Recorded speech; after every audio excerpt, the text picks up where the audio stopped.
मैं आया हूं, फिलिस्तीन पूरी तरह से रूस के साथ है। जी हाँ, और यहाँ पर आपको एडिशनल जानकारी दे दूं कि फिलिस्तीन और सीरिया पूरी की पूरी तरह से खुल्लम खुल्ला वहां के लोग यूक्रेन के खिलाफ और रूस के समर्थन में है। इसकी कई सारी वजह है। पहले बात करेंगे सीरिया की।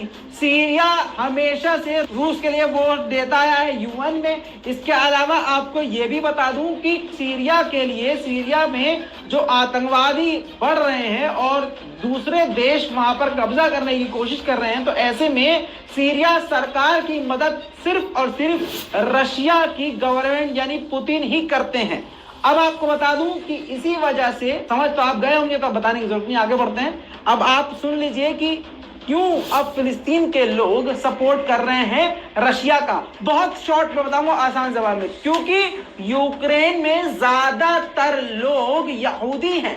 अब हो क्या रहा है कि इजराइल भी बीच में कूद गया है और जंग इसलिए रोकने की कोशिश कर रहा है क्योंकि उन्हीं के लोग मारे जा रहे हैं। समझ में आई बात?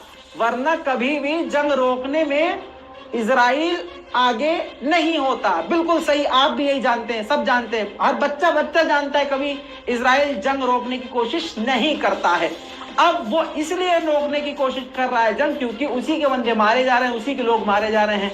और जंग में उसने अपने इजराइल के दरवाजे खोल दिए हैं रेफ्यूजीज के लिए कि यूक्रेन से जो भाग के आ रहे हैं वो इजराइल आ सकते हैं। अब फिलिस्तीन के लोगों को दिक्कत यह है कि पहले ही उनकी जमीन पे उन लोगों ने कब्जा किया हुआ है, अब रहने की जगह है नहीं, तो फिलिस्तीनियों को ही पीछे ढकेल के अब नए लोगों को आगे बसाएंगे। इसी वजह से बहुत ही क्लियर कर दिया है मैंने, इसी वजह से, इससे ज्यादा कोई और क्लियर करेगा नहीं, समझ लीजिए। इसी सिर्फ और सिर्फ इसी वजह से यूक्रेन के खिलाफ फिलिस्तीन के लोग हैं और फिलिस्तीन के लोग पूरी तरह से रूस के साथ खड़े हो गए हैं। देखिए वीडियो।